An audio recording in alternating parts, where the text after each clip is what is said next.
لله رب العالمين وأفضل الصلاة والتسليم على سيدنا محمد وعلى آله وصحبه أجمعين.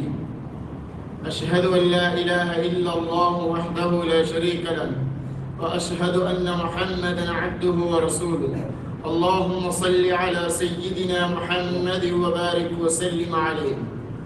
أما بعد فإني أوصيكم ونفسي أولا بتقوى الله، فإن التقوى تنجيكم من عذاب الله وتدخلكم إلى الجنة.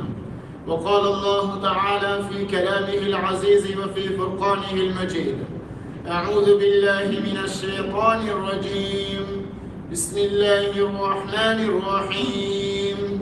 إنا نحن نحيي الموتى ونكتب ما قدموا وآثارهم وكل شيء أحصيناه في إمام مبين.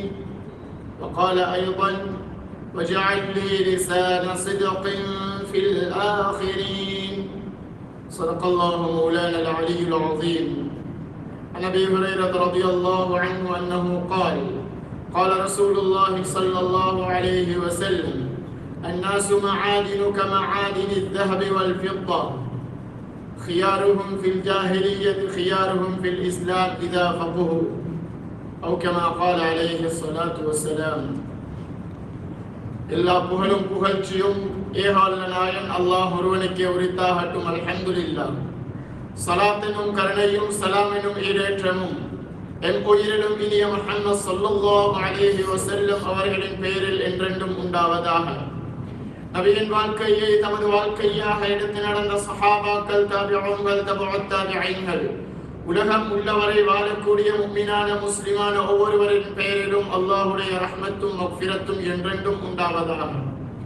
எல்லா நேரங்களிலேயும், எல்லா இடங்களிலேயும், எல்லா சந்தர்ப்பங்களிலேயும் அல்லாஹ்வை அஞ்சு பயந்து நடந்து கொள்ளுமாறு முதலில் எனக்கும் அப்பால் உங்களுக்கும் வசியத் என்னும் இறை கட்டளையை ஞாபகமூட்டுகின்றேன். அன்பு கட்டளையை பிறப்பித்துக் கொள்கின்றேன்.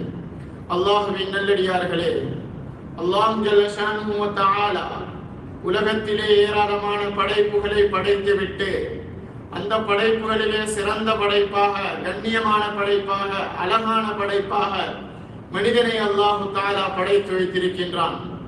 லகத் ஹலக்னல் இன்சான ஃபீ அஹ்ஸனி தக்வீம். மனிதனுடைய தோற்றத்தை நாம் அழகான முறையில் ஆக்கி வைத்திருக்கின்றோம். அல்லதீ ஹலகக ஃபஸவ்வாக ஃபஅதலக். அவனுடைய கட்டமைப்பையும் நாங்கள் சீரான முறையில் ஆக்கி வைத்திருக்கின்றோம் என்பதாக அல்லாஹ் தஆலா சொல்லிக் கொண்டிருக்கிறான். நபி மூசா அலைஹிஸ்ஸலாம் அவர்களிடம் ஃபிரௌன் கேட்டான்: قال فمن ربكما يا موسى. ஏ மூசாவே, உங்கள் இருவருடைய ரப்பு யார்?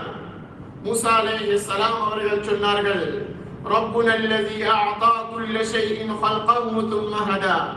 என்னுடைய ரப்பு யார் என்றால், ஒவ்வொரு படைப்பையும் எவ்வாறு படைக்க வேண்டுமோ அவ்வாறு படைத்துவிட்டு அந்த படைக்கப்பட்ட படைப்பினங்கள் உலகத்திலே எவ்வாறு வாழ வேண்டுமோ அந்த வாழ்க்கை நெறியை காட்டிக் கொடுத்தவன் தான் என்னுடைய ரப்பு என்பதாக சொன்னான். எனவே அல்லாஹ்வின் நல்லடியார்களே, கண்ணியமானவர்களே, உலகத்திலே படைக்கப்பட்ட ஒவ்வொரு மனிதனும் மிக கண்ணியமான மனிதர்கள். அவர்களுடைய கண்ணியம் இந்த உலகத்திலே இருக்கும் அனைத்தையும் விட சிறந்தது. அவர்கள் எப்பேற்பட்டவர்களாக இருந்தாலும் சரி, படித்தவர்களாக, பாமரர்களாக, செல்வந்தர்களாக, ஏழைகளாக, கருப்பர்களாக, வெள்ளையர்களாக, யாராக இருந்தாலும் சரி, அத்துணை மனிதனும் உலகத்திலே அத்துணை மனிதனும் மிகவும் கண்ணியமானவர். அல்லாஹ் தஆலா குர்ஆனிலே மனிதனை கண்ணியமாக்கி வைத்திருக்கின்றோம், மனிதனை சிறப்பாக்கி வைத்திருக்கின்றோம் என்று சொல்லும் அந்த வார்த்தையிலே அல்லாஹ் தஆலா ஒவ்வொரு மனிதரையும் கண்ணியமாக ஆக்கி வைத்திருக்கின்றோம் என்பதாகத்தான் சொல்லிக் கொண்டிருக்கிறான். அவர் அங்கவீனமானவராக இருந்தாலும் சரி, அவர் உறுப்புகள், சில உறுப்புகள் அவர்களுக்கு சில உறுப்புகள் செயலற்றதாக இருந்தாலும் சரி, அந்த ஒவ்வொரு மனிதனும் இஸ்திக்ராக்குல் அஃப்ராத் என்று சொல்லக்கூடிய வகையில் ஒவ்வொரு மனிதனும் அல்லாஹ்விடத்திலே மிக கண்ணியமானவன். அந்த மனிதன் சூரியனை விட கண்ணியமானவன், சந்திரனை விட கண்ணியமானவன். அந்த மனிதன் உலகத்திலே இருக்கின்ற அத்துணை பொக்கிஷங்களை விட நாம் ஒவ்வொருவரும் கண்ணியமானவர்கள் அல்லாஹ்விடத்தில். அதைத்தான் நபி ஸல்லல்லாஹு அலைஹி வஸல்லம் சொன்னார்கள்: அன்னாசு மஆதினு கமஆதினி الذهب والفضة. இந்த உலகத்திலே இருக்கின்ற ஒவ்வொரு மனிதனும் அன்னாஸ் என்று அந்த வார்த்தையிலே இருக்கின்ற அலிஃப் லாமுக்கு இஸ்திக்ராக் அல்லது இஸ்திக்ராக் அல் அஃப்ராத் என்று சொல்லப்படும். அதாவது உலகத்திலே இருக்கின்ற ஒவ்வொரு மனிதனையும் குறிக்கக்கூடிய வார்த்தை தான் அன்னாஸ் என்ற வார்த்தை. அந்த அந்த அந்த அன்னாஸ் என்ற வார்த்தை ஒவ்வொரு மனிதனையும் குறிக்கும். அதே போன்று அந்த மனிதர்கள் அனைவருமே எப்படியாப்பட்டவர்கள் என்றால், தங்கம் வெள்ளிகள் இருக்கின்ற புதையல்கள் இருக்கின்ற சுரங்கங்களை போன்றவர்கள். அவர்களுக்குள்ளால் இருக்கின்ற திறமைகள், ஆற்றல்கள், அவர்களுக்குள்ளால் இருக்கின்ற அந்த பொக்கிஷங்களை, அந்த சுரங்கங்களை எவ்வாறு சிரமப்பட்டு கஷ்டப்பட்டு தோண்டி எடுக்க வேண்டுமோ அதே போன்று ஒவ்வொரு மனிதனிடம் இருக்கின்ற அந்த ஆற்றலையும் திறமைகளையும் நாம் கண்டறிவது எங்களுடைய கடமையாக இருக்கிறது. எனவே அல்லாஹ்வின் நல்லடியார்களே, இப்பேற்பட்ட கண்ணியமான சிறந்த படைப்பாக இருக்கின்ற மனிதன், உலகத்திலே அல்லாஹ் தஆலா அந்த மனிதனுக்கு ஒரு வாழ்க்கையை கொடுத்திருக்கின்றான். அந்த வாழ்க்கையை வாழ்ந்துவிட்டு செல்வதற்காக வேண்டி மாத்திரம் கிடையாது. வாழ்ந்தோம் மரணித்தோம் என்று இல்லாமல், வாழ்ந்தோம் எங்களுடைய பெயர் நாமத்தை இந்த உலகத்திலே பதிய வைத்தோம், அதற்கு பின்னால் நாங்கள் ஒரு சாதனையாளராக இந்த உலகத்திலிருந்து மரணிப்போம் என்ற உறுதியான நம்பிக்கை எங்களிடத்தில் இருக்க வேண்டும். அல்லாஹ்வின் நல்லடியார்களே, இந்த உலகத்திலே எங்களுடைய பெயர் நாமத்தை பதிப்பதற்காக வேண்டி பெரும் பெரும் அந்தஸ்துகள் எங்களுக்கு தேவை என்பது கிடையாது. இந்த உலகத்திலே நாங்கள் மரணித்தாலும் எங்களுடைய பெயர் நாமம் மக்கள் மத்தியிலே வாழ வேண்டுமானால் நான் ஒரு செல்வந்தனாக இருக்க வேண்டும், அல்லது நான் ஒரு பட்டதாரியாக இருக்க வேண்டும், அல்லது நான் ஒரு போஸ்டிலே ஒரு தகைமையுடையவனாக இருக்க வேண்டும் என்ற எந்த நிபந்தனையும் கிடையாது. அல்லாஹ்வின் நல்லடியார்களே, அல்லாஹ் தஆலாவுடைய சுன்னாவின் அடிப்படையில் ஒருவரை இன்னொருவரை விட அல்லாஹ் தஆலா அந்தஸ்தால் உயர்த்தி வைத்திருக்கின்றான். காரணம், அந்தஸ்தால் உயர்த்தப்பட்டவர் நெஞ்சை முன்னால் போட்டுக்கொண்டு திமிராக நடந்து செல்வதற்கு கிடையாது. படித்தவர் பாமரரிடத்திலிருந்தும், செல்வந்தர் ஏழையிடத்திலிருந்தும், ஏழை செல்வந்தரிடத்திலே இருந்தும் தங்களுடைய தேவைகளை நிறைவேற்றிக் கொள்வதற்காக வேண்டினான் அல்லாஹ் தஆலா இந்த உலகத்திலே பல வகுப்பாளர்களை படைத்து வைத்திருக்கின்றான்.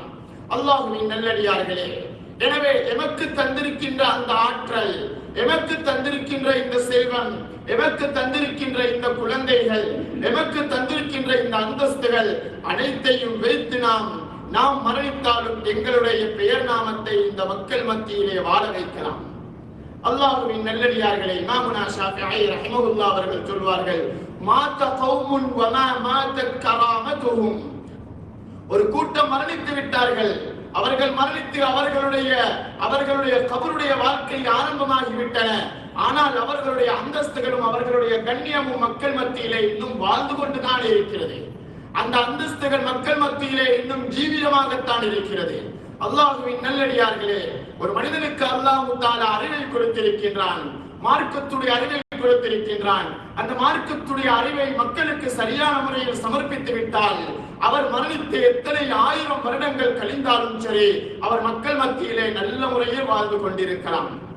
உதாரணமாக இமாமுனா புகாரி ரஹிமஹுல்லாஹ் அவர்கள் குர்ஆனுக்கு அடுத்த அந்தஸ்திலே இருக்கின்ற அல்-ஜாமிஅ ஸஹீஹ் அல்-முஸ்னத் என்று சொல்லக்கூடிய இமாம் புகாரியுடைய அந்த ஜாமிஐ, அந்த கிதாபை கோர்வை செய்தார்களே, அந்த கோர்வை செய்வதற்காக வேண்டி அவர்கள் பட்ட துயரங்களும் துன்பங்களும் கஷ்டங்களும் உலகத்தின் நாலா புறங்களுக்கும் சென்றார்கள்.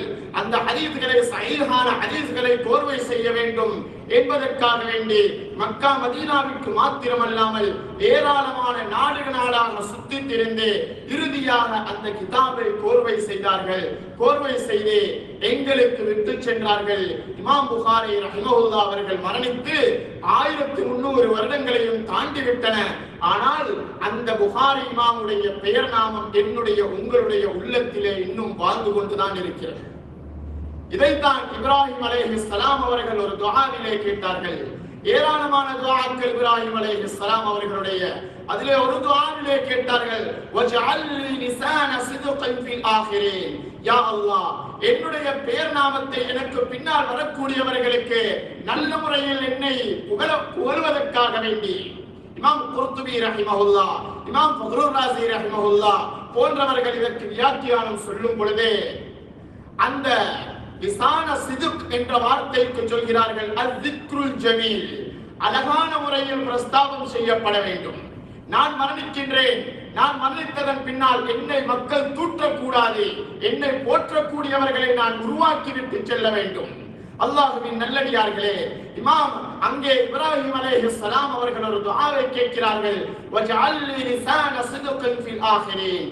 யா அல்லாஹ், எனக்கு பின்னால் வரக்கூடியவர்களுக்கு என்னுடைய பெயர் நாமத்தை நீ போற்றும்படி செய்வாயாக.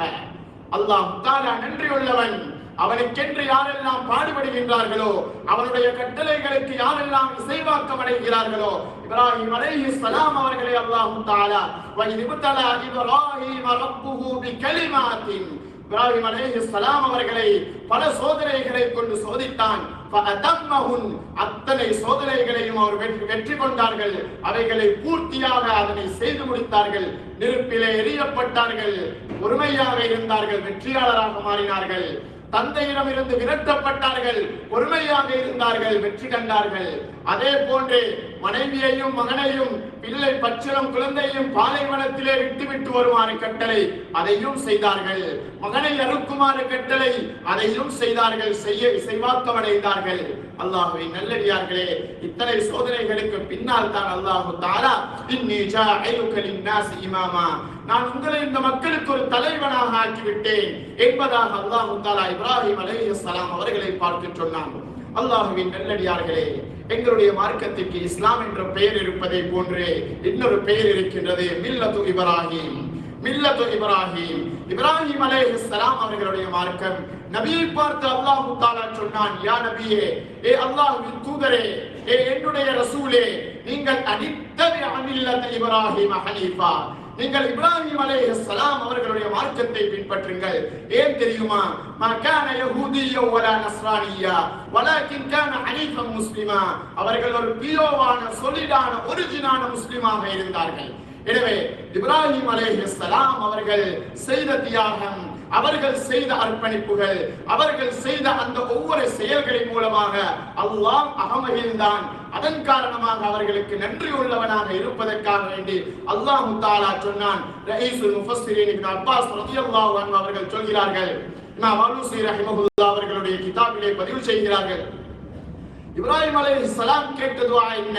வஜஅல்லி லிசான சிதுகின் ஃபில் ஆகிரீன், யா அல்லாஹ், என்னுடைய பெயர் நாமத்தை எனக்கு பின்னால் நீ போற்றுவாயாக என்று அல்லாஹ் தஆலா சொல்கிறான். வதரக்னா அலைஹி ஃபில் ஆகிரீன் ஸலாமுன் அலா இப்ராஹிம், இப்ராஹிம் அலைஹிஸ்ஸலாம் அவர்களுடைய பெயரை நாங்கள் பின்னால் உள்ளவர்களுக்கு போற்றக்கூடியதாக நாம் ஆக்கி வைத்தோம், அவருக்கு சாந்தி உண்டாவதாக என்பதாக அல்லாஹ் குர்ஆனிலே அதற்கு பதிலாக அந்த துஆவை ஏற்றுக்கொண்டான். எனவே அல்லாஹ்வின் நல்லடியார்களே, இப்ராஹிம் அலைஹிஸ்ஸலாம் அவர்கள் தன்னுடைய பெயர் நாமத்தை உலகத்திலே பதிய வைத்தார்கள். பதிய வைப்பதற்கு அவர்களுக்கு எந்த ஒன்றும் தடையாக இருக்கவில்லை. அதே போன்றுதான் உலமாக்கள் அவர்களுடைய அறிவை சரியான முறையில் மக்களுக்கு சமர்ப்பித்து விட்டார்கள் என்றால் அவர்களுடைய பெயர் நாமம் உலகத்திலே உலகம் இருக்கும் காலமெல்லாம் பதிந்ததாகத்தான் இருக்கும். நல்ல பிரஸ்தாபம் உடையவர்களாக, அவர்களுடைய நாமத்தை பற்றி நல்ல பிரஸ்தாபம், நல்ல அபிப்பிராயம் உடையவர்களாகத்தான் மக்கள் மத்தியிலே அந்த பெயர் நாமங்கள் வாழ்ந்து கொண்டிருக்கும். எனவே இல்மை வைத்து, அறிவை வைத்து ஒரு மனிதன் மரணித்தாலும் வாழலாம், மறைத்ததன் பின்னாலும் வாழலாம். அதே போன்றுதான் அல்லாஹ் தஆலா சிலருக்கு நிர்வாக திறமையை கொடுத்திருப்பான். அந்த நிர்வாக திறமையை வைத்து மக்கள் மத்தியிலே சரியான முறையில் அவருடைய நிர்வாகத்தை நிர்வகித்து விட்டார்கள் என்றால் அந்த நிர்வகிக்கப்பட்ட மக்களின் உள்ளத்திலே அவர்கள் மரணித்தாலும் வாழ்ந்து கொண்டிருப்பார்கள். உமர் ரலியல்லாஹு அன்ஹு அவர்கள் மரணித்து எத்தனை வருடங்கள் கழிந்து விட்டன, 1000 வருடங்களை தாண்டி விட்டன.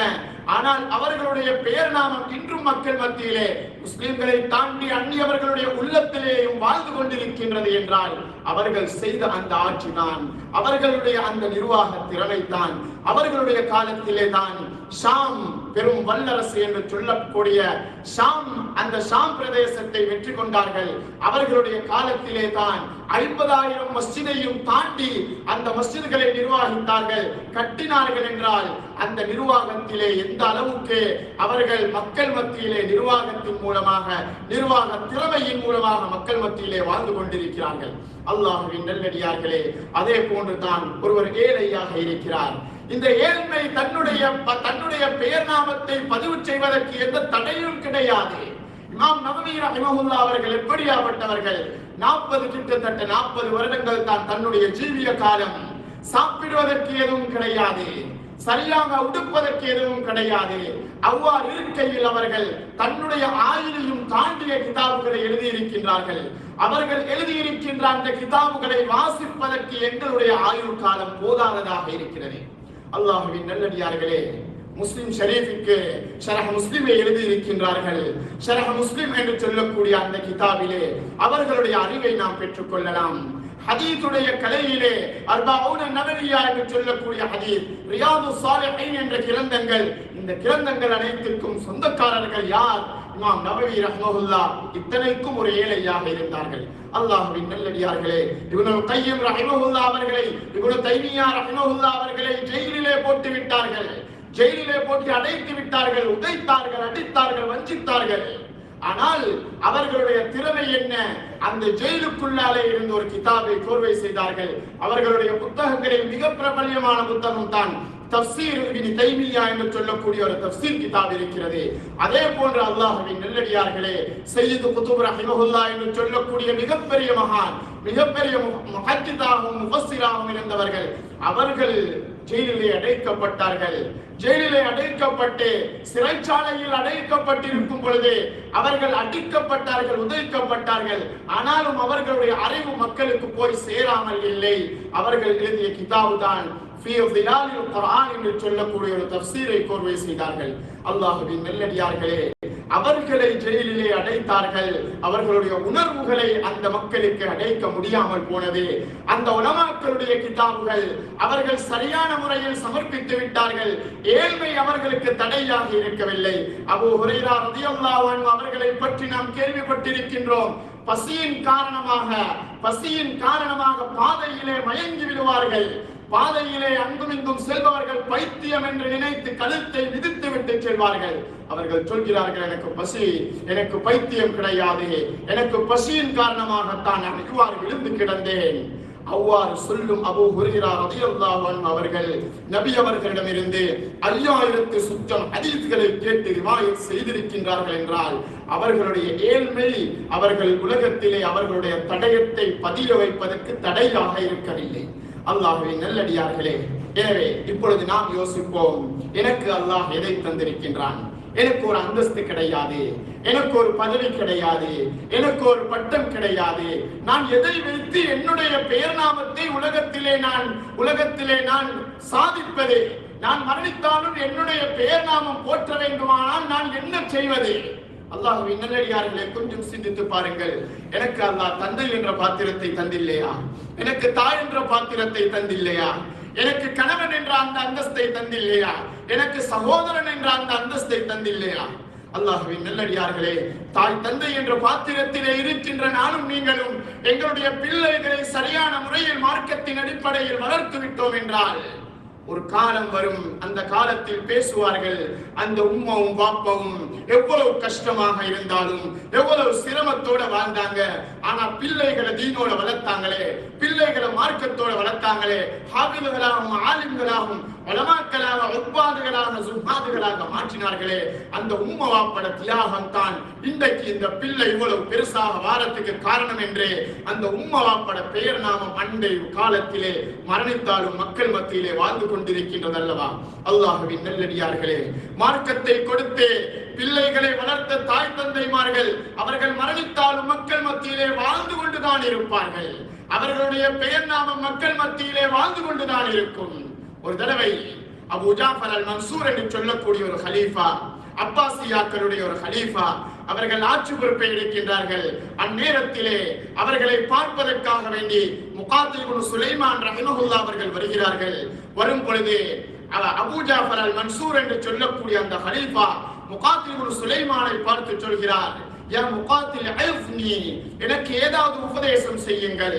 அப்பொழுது அவர்கள் கேட்கின்றார்கள், முகாத்தில் இப்னு சுலைமான் ரஹிமஹுல்லாஹ் அவர்கள் கேட்கின்றார்கள், அஇதுக பிமா ரஅய்து அம் பிமா சமிஅது, நான் கேட்டதை வைத்து உங்களுக்கு உபதேசம் செய்யவா அல்லது நான் பார்த்ததை வைத்து உங்களுக்கு உபதேசம் செய்யவா? பல் பிமா ரஅய்து, நீங்கள் பார்த்ததை வைத்து எனக்கு உபதேசம் செய்யுங்கள். கண்ணால் பார்த்தது தான் பலமானது காதால் கேட்பதை விட என்ற அடிப்படையில் அபூ ஜாஃபர் அல் மன்சூர் ரஹிமஹுல்லாஹ் அவர்களுடைய அந்த கலீஃபாவிடம் உபதேசம் செய்ய ஆரம்பிக்கிறார்கள். நான் அந்த காலத்திலே வாழும் பொழுது உமர் இப்னு அப்துல் அசீஸ் ரஹிமஹுல்லாஹ் என்று சொல்லக்கூடிய மிகப்பெரிய ஒரு தக்வாதாரி, அவர் அன்ஜப அஹத அஷர வலதன், 11 பிள்ளைகளை பெற்றெடுத்தார். 11 பிள்ளைகளை தக்வாவுடன் வளர்த்தார், அழகான முறையில் பேணுதலாக வளர்த்தார். கடைசியாக அவர்கள் மரணிக்கும் பொழுதே அந்த 11 பிள்ளைக்கும் 20 தீனார்களை தான் விட்டு சென்றார். 18 தீனார்களை தான் விட்டு சென்றார். வெறுமனே 18 தீனார்கள் மாத்திரம் விட்டு சென்றார். அந்த 18 தீனாரிலே கபரை வாங்குவதற்காக வேண்டி 4 தீனார்கள் செலவழிக்கப்பட்டன. கஃன் செய்வதற்காக வேண்டி 5 தீனார்கள் செலவழிக்கப்பட்டன. 11 பிள்ளைகளுக்கும் 9 தீனார் தான் மீதமானது. அந்த 9 தீனார்கள் இவர்களுடைய வராசத்து சொத்தாக மாறி பங்கு வைக்கப்பட்டது. அதே நேரத்தில் அந்த காலத்திலே வாழ்ந்த ஒருவர் தான் ஹிஷாம் இப்னு அப்துல் மலிக் என்று சொல்லக்கூடிய ஒரு ஆட்சியாளன். அவர் பிள்ளைகளை சரியான முறையில் வளர்க்கவில்லை, மார்க்கத்துடன் வளர்க்கவில்லை. அவரும் 11 பிள்ளைகளை பெற்றெடுத்தார். அவர் மரணிக்கும் பொழுது ஒரு மில்லியன், ஒரு பிள்ளைக்கு 1 மில்லியன், 10 லட்சம் தீனார்களை விட்டு சென்றார். உமர் இப்னு அப்துல் அசீஸ் ரஹிமஹுல்லாஹ் 11 பேருக்கும் 9 தீனார்கள். ஆனால் ஹிஷாம் இப்னு அப்துல் மலிக் என்று சொல்லக்கூடிய ஆட்சியாளர் ஒரு பிள்ளைக்கு மாத்திரம் 10 லட்சம் தீனாரை விட்டு சென்றார். இப்பொழுது முகாத்தில் இப்னு சுலைமான் ரஹிமஹுல்லாஹ் அவர்கள் சொல்கிறார்கள், ஒரு தடவை அல்லாஹ்வுடைய பாதையில் செலவழிப்பதற்காக வேண்டி பிந்திய காலத்தில் அந்த தாயும் தந்தையும் மரணித்தார்கள், இந்த தாயும் தந்தையும் மரணித்தார்கள். பிள்ளைகள் தான் பெரியாளாக இருக்கிறார்கள். இப்பொழுது சொல்கிறார்கள், நான் இவர்களை கண்டிருக்கிறேன். உமர் இப்னு அப்துல் அசீஸ் ரஹிமஹுல்லாஹ் அவர்களுடைய பிள்ளைகளில் ஒருவர் ஒரு யுத்தத்திற்காக வேண்டி 100 குதிரைகளை அல்லாஹ்வுடைய பாதையில் தானம் செய்ததை நான் கண்ணால் கண்டிருக்கிறேன். அதற்கு நேர்மாற்றமாக ஹிஷாம் இப்னு அப்துல் மலிக்குடைய பிள்ளைகள் ரஅய்துஹும் யதஸவ்வலூன ஃபில் அஸ்வாக், கடை தெருக்களிலே சந்தைகளிலே மக்களுக்கு மத்தியில் பிச்சை எடுத்துக் கொண்டிருந்ததை நான் கண்டேன். அல்லாஹ்வின் நல்லடியார்களை கொஞ்சம் சிந்தித்து பாருங்கள், கொஞ்சம் சிந்தித்து பாருங்கள். அந்த உம்மாவும் பாப்பாவும் சரியான முறையில் பிள்ளைகளை வளர்த்ததனால் அவர்களுடைய வாழ்க்கை எவ்வாறு மாறியது? சரியான முறையில் வளர்க்காததினால், அந்த பிள்ளைகளுக்கு உலகத்தை மாத்திரம் கொடுத்து வளர்த்ததனால் எவ்வாறு மாறியது? இப்பொழுது நானும் நீங்களும் நெஞ்சிலே கையை வைத்து கேட்டு பார்க்க வேண்டும். நான் இப்பொழுது மரணித்தால் என்னுடைய பெயர் நாமம் வாழுமா அல்லது மறையுமா? என்னுடன் மறைந்து விடுமா அல்லது எனக்கு பின்னாலும் இந்த பெயர் நாமம் வாழுமா? அல்லாஹ்வின் நல்லடியார்களே, தந்தை என்ற பாத்திரத்தில் இருக்கின்ற நான் மரணித்தாலும் வாழ முடியும். சகோதரன் என்ற பாத்திரத்திலே இருக்கின்ற நான் மரணித்தாலும் வாழ முடியும். அதே போன்றுதான் எம்மில் சிலரிடம் அல்லாஹ் தஆலா செல்வத்தை தந்திருக்கின்றான். இந்த செல்வத்தை வைத்து நாம் வாழலாம், செல்வத்தை வைத்து வாழலாம். உஸ்மானே கனி ரலியல்லாஹு அன்ஹு அவர்கள் மதீனாவிலே பஞ்சம் ஏற்பட்டது. அந்நேரத்திலே நீர மஊனா என்ற அந்த கிணற்றை அவர்கள் பெரும் ஒரு கிரயத்தை கொடுத்து அதனை வாங்கி முழு மதீனாவாசிகளுக்கும் அதனை தானம் செய்தார்களே, அந்த தானத்தின் மூலமாக இன்றும் அவர்கள் வாழ்ந்து கொண்டுதான் இருக்கிறார்கள். அப்துல் ரஹ்மான் இப்னு அவுஃப் ரலியல்லாஹு அன்ஹு அவர்கள் மதீனாவாசிகளுக்கு கொடுத்த தர்மம் இன்றும் அவர்கள் வாழ்ந்து கொண்டுதான் இருக்கிறார்கள். அல்லாஹ்வின் நல்லடியார்களே, நாம் உதாசீனம் செய்கின்ற அந்த சொத்துக்கள், நாம் வீணாக அளிக்கின்ற அந்த சொத்துக்கள், இவைகளை நாம் ஏழை எளியவர்களுக்கு வாரி கொடுப்போமேயானால் அந்த ஏழைகளுடைய உள்ளத்திலே நாம் வாழ்ந்து கொண்டுதான் இருப்போம். அலி இப்னு அபீ தாலிப் ரலியல்லாஹு அன்ஹு அவர்களுடைய வளமை என்னவென்றால், ஒவ்வொரு நாளும் முகத்தை மூடிக்கொண்டு இரவிலே சென்று ஏழைகளுக்கு தானம் கொடுப்பார்கள். அலி ரலியல்லாஹு அன்ஹு அவர்கள் மரணித்து விட்டார்கள். மரணித்ததன் பின்னால் அந்த கொடை நின்று விட்டது. ஏழைகளுக்கு கொடுக்கும் அந்த கொடை நின்று விட்டது. ஏழைகளுக்கு தெரியாது கொடுத்தவர் யார் என்று அலசி ஆராய்ந்து பார்க்கின்றார்கள். கடைசியில் தெரிய வருகிறது, இவ்வளவு நாளும் எங்களுக்கு தந்து கொண்டிருந்தவர் அலி இப்னு அபீ தாலிப் என்பதாக தெரிய வந்தது என்றால், அல்லாஹ்வின் நல்லடியார்களே, அந்த கொடையின் காரணமாக இன்றும் அலி இப்னு அபீ தாலிப் ரலியல்லாஹு அன்ஹு அவர்கள் அந்த மக்கள் மத்தியிலே வாழ்ந்து கொண்டுதானே இருக்கிறார்கள். எனவே நாமும் எங்களுக்கு தந்திருக்கின்ற ஆற்றல், திறமை, எங்களுக்கு தந்திருக்கின்ற ஒவ்வொரு தகைமைகள், செல்வங்கள், இன்று நாம் பல மஸ்ஜிதுகளை எடுத்து பார்ப்போம், இன்று நாம் பல மதரசாக்களை எடுத்து பார்ப்போம். அதனை உருவாக்கியவர்கள் மரணித்து விட்டார்கள், அதனை கட்டியவர்கள் மரணித்து விட்டார்கள், அதனை வக்ஃப் செய்தவர்கள் மரணித்து விட்டார்கள், அதனை தானமாக கொடுத்தவர்கள் மரணித்து விட்டார்கள். ஆனால் மரணித்து விட்டு அவர்களை உறங்கிக் கொண்டிருக்கும் பொழுது அவர்களுடைய ஸ்தாபம், அவர்களுடைய பெயர் நாமம் எங்களுக்கு மத்தியிலே எந்த அளவுக்கு வாழ்ந்து கொண்டிருக்கிறது. கஃபூரியாவை எடுத்துக்கொள்வோம், நலீமியாவை எடுத்துக்கொள்வோம், ஹசனியாவை எடுத்துக்கொள்வோம். எத்தனை மதரசாக்கள், எத்தனை மஸ்ஜிதுகள், அத்துணையையும் கட்டியவர்கள் எங்கே, அத்துணையையும் கொடுத்தவர்கள் எங்கே? அவர்கள் உறங்கிக் கொண்டிருக்கிறார்கள் நிம்மதியாக. ஆனால் அவர்களுடைய பெயர் நாமத்தை நாம் இன்றும் போற்றிக் கொண்டிருக்கின்றோம் அல்லவா?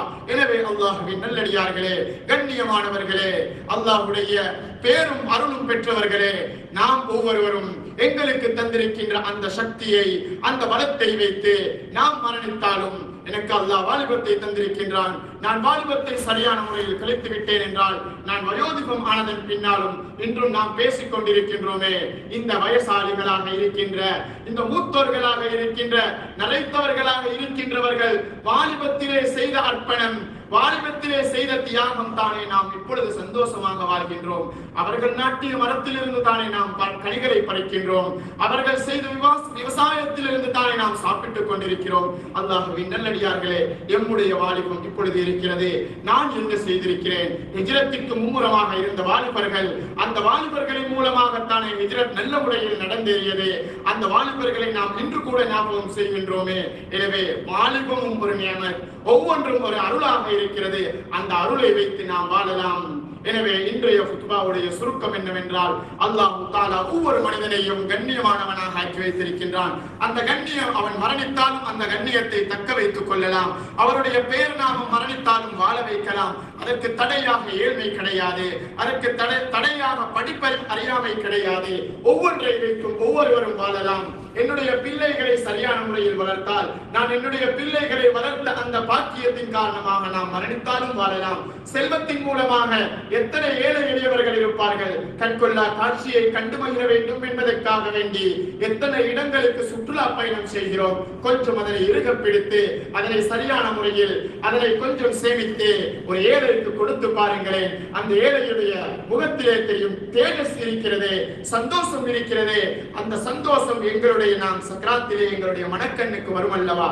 இதுதான் நிரந்தரம், இதுதான் நிச்சயம். எனவே அல்லாஹ்வின் நல்லடியார்களே, நாம் எங்களுக்கு தந்திருக்கின்ற ஒவ்வொரு விடயங்களையும் வைத்து எங்களுடைய பெயர் நாமும் நாம் மரணித்தாலும் வாழச் செய்வதுதான் எங்களுடைய புத்திசாலித்தனம்.